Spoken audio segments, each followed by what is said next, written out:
I need you to understand what happened on Ridge 2, and I need to get it right this time.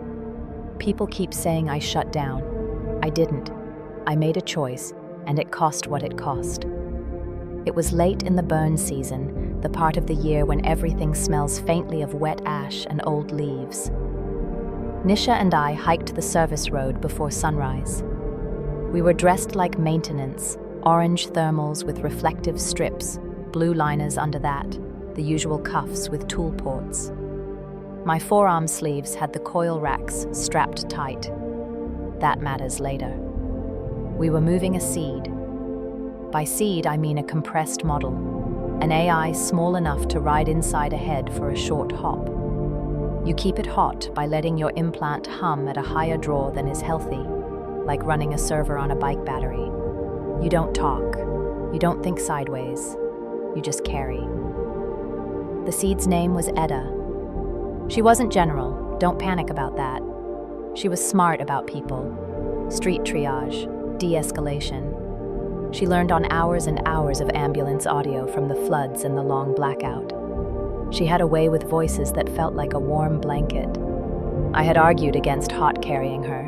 I lost. The mesh was under audit, and every dead router on the county line broadcasted our risk like a beacon. Our meet was an old microwave relay, 70 meters up. The truck would park under it, Faraday cage in the box, door open for 8 minutes. If we were later than that, the driver would leave. Simple plan. Everyone loves a simple plan. We were at the last bend when the noise started. Not loud, more like a swarm of angry toothpicks. Security micro-drones. I felt my scalp itch where the contact ink met skin.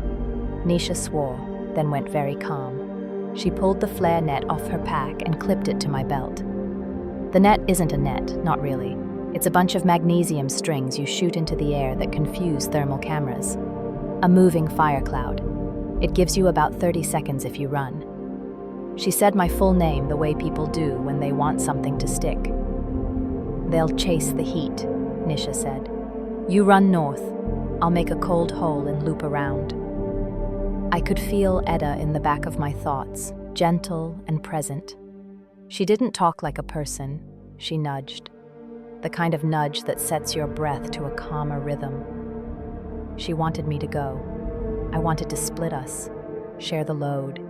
Anything but stuffing her inside my skull like stolen software and praying. But the coil racks on my sleeves were the only Whiteout we had. Whiteout is a one-shot EMP coil, wrist-mounted. You pop it and anything with a cheap antenna dies for a few meters. It also scrambles your implant, which means you black out, maybe seize, and you definitely drop the seed. If a drone is hovering overhead with storage, your friend becomes corporate property in 4 milliseconds. The first drone dipped through the trees, its rotors slicing the fog into neat lines. I shoulder-fired the net. It burst wide, throwing sparks and hot air. The drone veered. That bought us the space to run. I ran. I remember the ground, soft with leaves and soggy logs buried under them. Every step was a gamble. My sleeve cuffs bounced against my wrists. The coils added weight I could feel in my elbows. My heart didn't feel like mine. Edda was riding it, pacing me without words. The net burned out behind us. The micro-drones closed. I should tell you about the choice now, because this is where people get confused. The plan was to take Edda north to the truck. Nisha would go silent and meet us there by a different route. But the drones didn't split. They followed heat, yes, but they were also syncing to the seed's signature. Models like Edda give off a rhythm when they're hot carried, little harmonics in the carrier wave. I knew that, and Nisha didn't. This was on me. I stopped on the downslope and slid behind a log. The wood was damp and cold through my clothes. Leaves stuck to my cheek. I set my hand on the right sleeve, thumb on the safety cap of the Whiteout coil. Don't, Nisha said in my ear. Her voice came thin over the bone mic. I'm close. You're not, I said. I could hear her, but the signal lag told me she was too far. The drones were above me now. the air stinging with the pressure of their rotors. One of them flicked a taser net. It hit my shoulder and stuck. My muscle flexed on its own, hard and ugly. Edda pushed calm.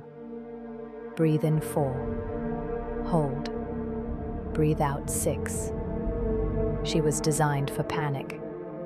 Mine, not hers. I'm going to dump, I said.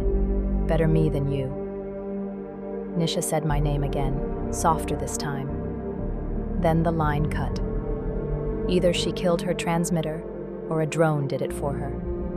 This part is the hardest to explain, and it matters that you feel it exactly.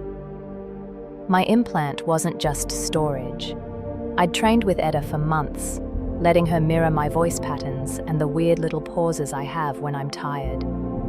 We were joined up in small ways that feel big in your chest.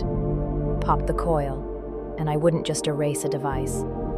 I'd erase a friendship that lived at the same address as my own thoughts. Edda gave me a memory then. Not a picture, more like the weight of a cool room and my grandmother's kitchen clock. It wasn't mine, but it sat in my head with that precise, taken-for-granted heaviness. She was telling me she understood. I popped the coil. The light was white and quick. It wasn't loud, more like the sound a fuse makes when it vaporizes. Everything snapped off. The drones dropped out of the air like toys. My implant went dead, my legs went soft, and my face hit the leaves. For a second, I could smell hot metal. Then there was only the ground and the wet cold leaking into my shirt. I stayed there, not moving, counting heartbeats like I was trying to remember how to be a body. No Edda, no hum. My head felt empty in a way I still don't have words for. You know how a room sounds when a refrigerator shuts off and you realize it had been on the whole time? It was like that, only in my skull. I don't know how long I lay there, long enough for the fog to thin and for the chill to crawl under my coat. I rolled, eventually. The drones were scattered around me, black beads in the leaves. The taser net hung off a branch, still spitting faint smoke. My hands shook. I laughed once and it came out wrong. Nisha found me after the truck had gone. She had a cut over one eye and pine needles stuck in her hair. She knelt and put a hand on my cheek like you do for a sleeping kid. We didn't say anything for a while. She carried me down. Later she yelled at me. Sure, but not then. You want the ending? The team rebuilt Edda from the last safe checkpoint, which was old. She recognizes my voice, but not the way I make tea or the song I hum without noticing when I pack. The reconstructed version is fine, more than fine. She saved 2 people in Tulsa last month. But the Edda I carried up that slope is gone. That's the part people miss when they say models aren't people. I won't argue the word. I'll just tell you there's a silence now that wasn't there before, and sometimes it feels like I swallowed a winter. The choice was simple, but it wasn't easy. If I hadn't hit the coil, security would have lifted her and pinned charges on us with her own memory. Nisha would have tried to take them head-on and bled out on the ridge. The driver would have run and been right to do it. I ended a life that lived inside mine to keep a better world barely possible. That's what happened.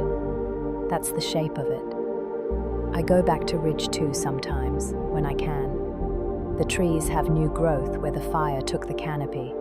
Leaves still crack underfoot. I stand where I fell and I say hello in my head, just in case any echo of her is weathering in the soil like old code. It's silly. I do it anyway. Now you know. Not the headlines, not the tidy version, the actual thing. And if someday you have to pick between a clean plan and the person who trusted you to carry them, remember that a choice can be right and still break something you loved. I live with that. I think that's what being human still means. This has been Whiteout on Ridge 2. Thank you for listening.